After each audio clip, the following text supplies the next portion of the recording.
Nongeye kwatuza cyane mwese mukurikirana S18 Rwanda TV. Dutangiye isomo ku KUDODA S18 episode 37. No kuvuga ngo turimo turakora ikote ryacu muri kureba hano nkuko murireba twatagiye turikata ngo turi kwitoranya neza kandi ku muntu uvunga no video bwa mbere cyangwa se mushyashya niyo manyira ngo nereke ikote uribone abantu dusanzwe turi kwiga nabo ho murarizi mwatangiye muribona. Rero n'abantu bashyashya nkuko umuntu avuga ati reka ndebere isomo nibura ubanze ubone icyo turi kwiga icyari cyo. Rero nko kubibona hano ne kuri meze imbere hano amaboko hano ni mu mugongo byose bimeze neza. Iri kote ririmo epesi za découpe, si ibyo gusa n'imifuka ibiri imbere, si nibyo gusa urabona ikora ryayo nyine nk'ikote nyine. Ni ukuvuga ngo ibyangombwa byose ikote bari rigomba kugira iri ngiri naryo rirabifite. Reka rero nkwereke bimwe mu byo twagiye ducamo mbere yuko dukomeza, none nimara kubikwereka nyuma yaho tureta ko dukomereza aho twagarukiye nta gutinda. Sasa rero umuntu mushyashya ugifungura wenda nk'iri somo bwa mbere, reka mbaze nkwereke ubundi twagiye dukora ibiki kugira ngo iri kote ryuzure ringana gutya. Ubundi ni ibiki twagiye ducamo, reka rero mbikwereke byose kantu ku kandi. Nkuko rero ubibona hano no kuvuga ati twatangiye dukata ibi byose twatangiye dupima. Reba hano mbereka ngo bapima gutya umuntu ukarekura metero gutya ukandika bino bipima ukagabanya gutya ugateranya ko kutiri hano mu ikaye byose nabiberetse tugiye no gushushanya byose ndabibereka. Ni ukuvuga ngo nagiye mbereka hano ibintu byose twagiye dukora ibyo wabonye twakoze nibyo tutarakora byose nabyo ugomba kubikora. Dore hangani découpe turimo tureshushanya nkababwira ati babikora kuriya hano ukabyimbyamo kuriya. Ibyo byose mwarabibonye nkubwira ati we mushyashya icyiza wenda reba ino episode rero ukuntu nsobanura nubona ubishimye ujye kureba muri episode ya mbere. Episode ya mbere ibintu byose bituma umuntu apima akata byose niho bibera. Episode ya kabiri no gutangira duteranya akantu ko kandi. Rero urumva ko mu ya mbere niho hari ibintu byinshi cyane ubukeneye. No kuvuga ngo rero hano nanga twaba turi mu guteranya mbabwira ati bateranya gutya huza découpe gutya hanga tumaze kudubura iby'inyuma no kubyomeka no kuhinda hasi ahandi mwabibonye. Handi imifuka twarayikoze, imifuka twarayisoje, umuntu wajya kubona ibintu ntamenye byari byo warabibonye. Noneho rero ibi ngibi ntago urabibona, urabona ko hasigaye igipesu n'amaboko nubwo ntayerekanye kubera ko iminota nagiraga ngo mutaza kurambirwa. Tazo rero nizere ko yo mushyashya nibura ubonye zimwe mu ncamake ibyo utabonye ugomba kujya kureba. Niyo mpamvu ntago nakugira inama yo guhera hano ahubwo wajya guhera aho byatangiriye. Ni ukuvuga ati rero reka dukomeze nta gutinda. Kimwe nuko ushaka kuvuga ngo reka ndebe kano gace kose ndikarangire ndebe koko ibi bintu nimba bisobanutse nabwo nta kibazo. Reka dukomeze twagarukiye naho ubibone. Subscribe amaze dukomeze. Ni ukuvuga ngo rero kadukomereza twagarukiye twari turi gukora iki ni mu nyibutse. Ko mutanyibutsa ni ukuvuga atanu ikintu kwa turi gukora kwa turi gukuramo cya kintu kimeze nk'icyuka hamwe ko tumaze guteranya. Si mwabibonye rero hano bansubije inyuma gatoya kugira ngo dukomerezeho. Muri hanganira akadodo nyine hari akaba kavuyemo reka nongere ngasubizemo, ariko hagataho ni muri WhatsApp ni muri ya groupe ngiyaho hasi. Ukeneye kujya muri groupe icamo aya masomo n'ayandi menshi nyandikira umbwire ngo nshyira muri groupe. Niyo utanabimbwira ngenda bikubaza ndakubwira uti ndiwe dushaka kunyandikira ati hayi cyangwa se muraho neza cyangwa se amakuru yanyu mwarimu ngiye mutamubwira ati muraho neza amakuru yanyu cyangwa se ngatubwira ati muraho neza namwe se mwifuza kujya muri groupe icamo amasomo mashyashya n'ibindi byose dukora bigiye bitandukanye bijyanye n'ubudozi cyangwa ibyo tugera dukora nyine bishyashya byose ukabibona nawe ukajya ubibona ku murongo. Niko njye mpita nkubwira waba ushaka kuyijyamo ukanyemerera waba utabishaka ntabwo ubu ngubu gifata umuntu wese ngo mpite mushyiramo. Byarahindutse ubu ngubu ni ukuvuga ngo nuwo bwawe umbwira ko ukeneye groupe, kuko hari igihe umuntu yashyira nk'abantu rimwe na rimwe batanayishaka ugasanga barimo barayikuramo. Muri ihangana ariko ibintu buriya navuze ahangaha ni ukuvuga ati bwa mbere navuze ko tukimara guteranya hari kuri découpe ka kantu kazagamo hasi kameze nk'icyuka tukagakuramo mwarakabonye. Rero naho hari ahagana hasi nabwo kazamo ugomba kugakuramo. Ushaka bagakuramo mbere utarajya gushyiramo rwa rudodo bundi ugashyiramo urudodo rwa mbere rugururutse nyine munsi ya découpe cyangwa se munsi yo mu nda, munsi y'igipimo cyo mu nda, mbega igipimo cyo mu nda kiri kugera hasi nibura ugasa n'uhagorora byaba sawa. Ariko nabwo ushaka wabanza ugateranya bisanzwe gutya tumaze kubikora warangiza ugahita ushyiramo kano kadodo kandi nyine kagororotse neza nabwo birakonda. Icyitonderwa urudodo rwa mbere dushaka kugira ngo turukuremo urukuramo kuriya ibanga shaka kugira ngo nkwibire aho ngaho, abantu mwihutire gufata urwembe. Murabona ngiye binaniye, murabona kuzana urwembe akaba ari rwo nkoresha yarabyananiye. Mumbwire niye mpamvu nkoresheje urushinge sinkoresha urwembe, ngo ni mumbwire, mujye muri comment mumbwire ntarababwira, ndabasubiza mu kanya. Jya muri comment aho hasi umbwire ngo niye mpamvu nkoresheje urushinge kandi hari urwembe, kuki nakoresheje urwembe kandi urwembe bifashisha bari guca. Dore naha naho ngiye kuhagorora neza gutya. Ibi ngibi byose mwarabibonye, wowe mushyashya niyo mpamvu nkubwira ngo ugiye kureba episode twabanjirije iyi ngiyi byagufasha cyane kurushaho, kubera ko ibi ntabwo njya kubisobanura ngo mbitindeho, twarabikoze inshuro nyinshi. Twabikoze muri decoupe z'imbere, mwarabibonye decoupe ebyiri z'imbere inshuro ebyiri twarabikoze, tugera muri decoupe z'imbere n'ubundi z'ibidubuzo naho turabikora ubwo ni inshuro enye. Tugere ku bipande by'inyuma kuri decoupe ebyiri nabwo z'impande zombi naho turabikora. Turongera tukane ku bindi by'ibidubuzo by'imbere ku gipande cy'inyuma naho turabikora. Bivuze ngo twabikoze inshuro 8 ibi ngibi uri kureba hano tumaze kubikora inshuro 8. Nihajyamo n'izi ngizi zo ku mpande, izi ebyiri urazibonye, ubwo ni 10. Mukaya ndongera nkore n'izindi ebyiri kuri ziriya duburire zibe 12. Rero we mushyashya ntundinganye umbwire ngo kuki ibi ngibi utabivuzeho birambuye.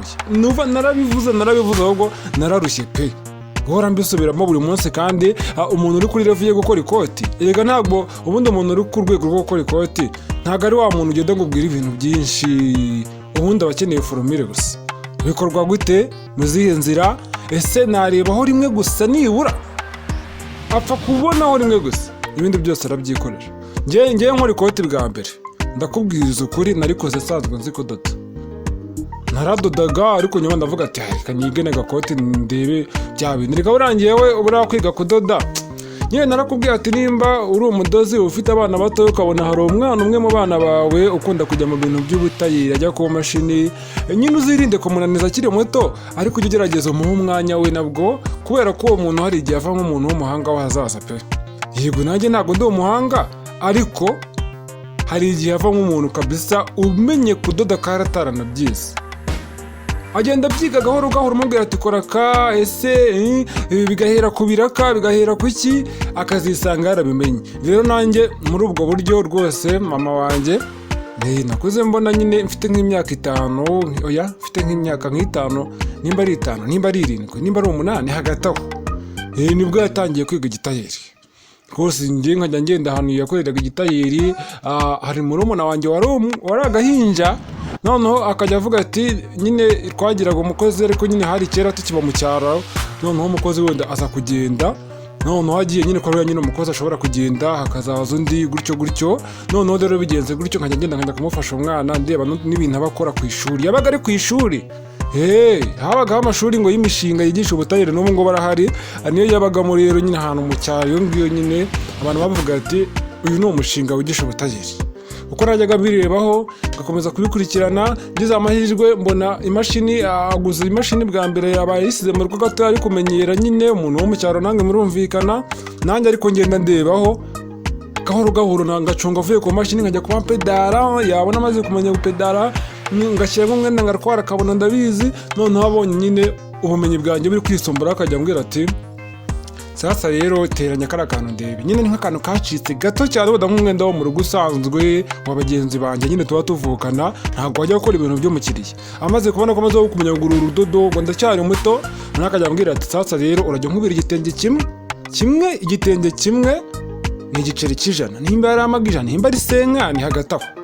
Noneho rero urumva ahangane mo ndagoroye indodo bya bindi nakubwiye n'ubundi kwiza, ntabwo nari mbisubiramo.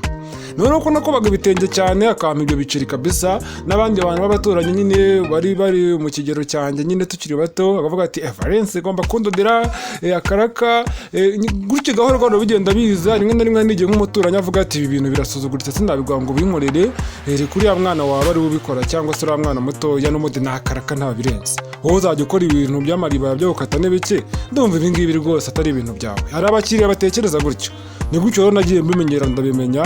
Nawe ubundi cyakora ibintu nagiye kwiga mu ishuri, ibintu bijyanye no kuboha, ntabwo ari mu ishuri nabwo. Buriya nyine kuko njyewe sinzi ukuntu nteye burankunda ibintu byo kumenya cyane. Nafataga umwanya, nagira amahirwe ntabona ikintu ntazi nkagihereza umwanya, nkemera nkagihereza umwanya ariko nkibikeho, kuko ntabwo namenya mu gihe kiri imbere nagikenera. Sibyo mpora mbabwira, nuko rero byarangiye Valence ababaye umutayeri birangira abaye Valence Bede Rwanda TV birangira gutyo turikinakomeza n'ejo bundi rwose nzagira no mu rundi rwego nigeze ntekereza ko narugeramo kandi umuvano biba byaratangiriye. Nimpamvu rero nkubwira ati rero wowe wiga ibintu by'ubutayeri ibintu by'ubudozi ubaye uri nk'umubyeyi ufite nk'abana nka gutyo hari ukuntu nyine mu bana bose hari igihe havamo bakeya cyangwa umwana umwe akajya akurikirana ibintu by'ubudozi gahoro gahoro wirinde kumunaniza. N'abana baridoda uzishobora bidoda umwana aradoda nka kuri umutayeri yidoda naho akagira gutyo urushinge rukaramanutse no muri rwa rurakubese birahinguranyije. ariko nyine iyo ubizi ko iyo umuntu adoza kenshi nidoda nta nubwo banabitindaho rwose uziko iyo umuntu yidoze ubwo urabimenya sha birimo birasa cyangwa yaba ari umuntu ukavuga ati ntuzongere kuyikoraho ubundi ubikina n'imashini kubera iki ni gutyo bahita bavuga ariko nyamara umwana we ntiyumva apfa kubona amaze gukira gusa umenya uko yayisubiyeho se hari n'igihe yayisubiraho atayanakira. urumva ko rero byose ni gahoro gahoro tuganira tunakomeza ibi byose tumaze gukora twarabikoze nanabagira n'inama babwira ati kudoda ni ibintu ugomba guhereza agaciro ukabihereza umwanya. None aha naho ndacyahagorora hano ni ku rundi ruhande umenye yuko ku mpande namaze kuhafunga noneho nyimara kumara kuhafunga ndimo ndahagorora episode yabanjirije anga byose twarabikoze hahandi hasi ndimo ndahagorora mwarabibonye. utaza kuvuga ati ibi ni ibiki ndimo ndakora ibi ni ibiki ko ntari kubivugaho nkiganirira ibi ngibi nakubwiye ngo tumaze kubikora inshuro zingahe 8 ubu ngubu zigiye kuba inshuro 12. izo nshuro zose buri nshuro ngenda nyivugaho rwose si ngombwa nawe waba ukabishe. narakubwiye ati hari hasi hazamo ikintu cy'icyuka narabikweretse nkwereka n'ukuntu bagikuramo dukomeza kubikora cyakora uri kureba ntabwo ndi butaruka amashusho ariko kwiganirira. urabona ko turi gusatira ku musozo kandi nkomeza gushimira abantu basi bavuga ati reka tumutere inkunga akomeze yagura ibikorwa bye birimo biramfasha reba nko ngo tumaze iminsi isomo ry'ikote ryarahagaze nk'iminsi nk'ingahe kubera nyine akabazo k'ubushobozi simba naye babwiye se ko ari uko nyine bamwe na bamwe babyirengagiza wenda nyine abadafite ubushobozi sinabarenganya ariko haraba abenshi rega buriya abadafite ubushobozi nta nubwo bari benshi cyane ariko abenshi baba bafite ubushobozi pe ariko ni muri abo benshi se nk'abantu 30,000 dufite hano barenga abafana bacu bakwe subscribers aho ngaho barahari barenga 30 kano kanya ni ukuvuga ngo abantu 50 babura 50 nuko nyine abantu bose batabihereza umwanya ngo bayifite kimwe naho ubundi ibintu byafasha benshi pe kandi bizanafasha benshi. dukomeza hano ka kadodo rero mpamvu ndi gukuzamwe urushinge ngiye kugusubiza ubwo nimba utagiye muri comment ubwo nyine urankwebye ariko tubaye turi kumwe nago wankwepa ni ukuvuga ngo nabikubaza mpakubinsubishe. sasa rero ni ukuvuga ngo cyakora iyo mbonye byakunaniye nyine nkugirira umenye nkakubwiye ariko mbwa ati ubutaha ntuzabyibagirwa. impamvu dukuzamwe urushinge ni ukubera ko urwembe hari igihe urukoresha noneho satsa ari nka rushyashya ukibeshya ntukata akadodo gakata umwenda. hari abantu rega nyine usanga umuntu wenda yirwarira nk'amaso yambariye rinete ugasanga wenda nyine akenshi nyine abatanareba nyine abareba ariko atareba neza cyane nyine nk'uko wenda ashobora kureba akantu gato kakitegereza rero ugasanga niba agiye gukatisha urwembe aribeshya akasetese y'abandi urayitoboye. ndakubwiza ukuri kuyitoboye nta kindi kintu wakorera ubu uhangije kireka ugiye kuhagabanya kandi uhagabanyije waba ugiye kurya ibipimo by'umukiriya kubigabanya. urumva ko rero aho hantu aba ari ikibazo. niyo mpamvu rero akenshi dukoresha urushinge nirwo rwiza ku buryo utahura n'impanuka niyo yaba ari urudodo uri kureba koresha urushinge. ibyo bintu nakundaga kubipfa n'abanyeshuri cyane umuntu akamubwira ati hambuza urushinge ngashaduka yafashe urwembe nabona aho yabitoboye ngo nyine umbabarire ngo ninkora w'umukiriya ngo nzakoresha urushinge gute se uyu mwenda wufate nk'ari uw'umukiriya wabonye noneho cya cyuka cyavuyemo ubona kitavuyemo noneho nimba cyamaze kuvamo reba na hano ku kidubuzi kuri duburire cya cyuka nibwo cyavuyemo. noneho sasa rero tugiye gukomeza guteranya hano turimo turasatira ku musozo si mwamaze kubibona ibaze ko tumaze guteranya mu mpande ese nitumara kuhateranya neza arabasigaye iki. noneho hano rero nimba mwibuka neza rwa rudodo rwo hasi murarwibuka rwa rundi rwo hasi reka nongere mbihindurize nubwo turi bubone rwa rundi rwo hasi nasizemo nshyiramo ka kayinda ko hasi mbabwira ati duburire bigomba kuba nini ku burebure ngahita ko mbihina ukuntu ku gice ibyo bintu murabyibuka niba ibyo bintu byibuka rwa rudodo ndongera ndusubizemo hano, ariko ruhita ko rwambukiranye kubera ko namaze guhuza doburire ndongera mpuza na biriya. Ariko mbere yabyo ngiye kubanza ntere handi mu kwaha ntandukanya amakutire ncishaho agapasi neza akantu ko kandi. Gutera ipasi biradutindira gatoya ariko murabyihanganira. Muraza kuza kubyihanganira kubera ko ntabwo biri buze kuza gutinda cyane. Utarakora subscribe wayikora kandi nizere ko wanayikoze, kuko nimba utarayikoze ntabwo urimo uradushyigikira neza.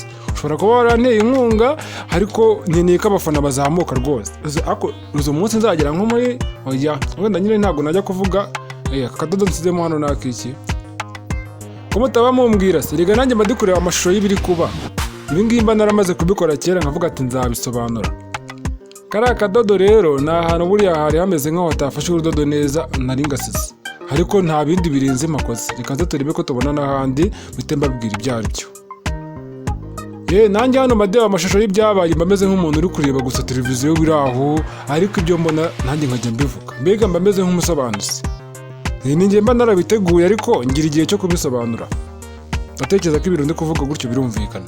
Noneho rero hano wabibonye nk'uko uri kubireba hano, urabona ko kutire zacu rwose ndaza guhita nteranya hariya hasi kuriya, ariko ntucikwe 38 urebe ibigiye kuberamo, urebe ukuntu tugiye kubigenza dukomeza, kubera ko nta biganiro byinshi biri buze kuzamo kubera ko tugiye gukomeza n'ibikorwa byacu. Biriya twakoraga n'ubundi ni ibintu mwari muzi, ariko muri 38 ho ibigiye kuzamo nyine ni nk'ari ibishyashya.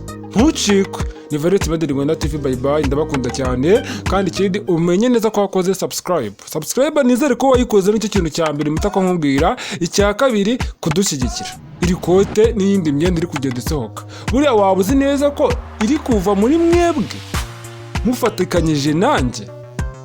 Za nkunga zanyu ndi kuzihuza n'ubushobozi bwanjye ngakora nk'amasomo. Urumva ibyo bintu atari byiza? None se waduteye inkunga kuri iyo nimero, nimba uri hanze y'igihugu wanyandikiye kuri WhatsApp kuri iyo nimero tukayiba ubundi buryo. Si ibintu byoroshye. Bye bye, reka tubonane mu kanya.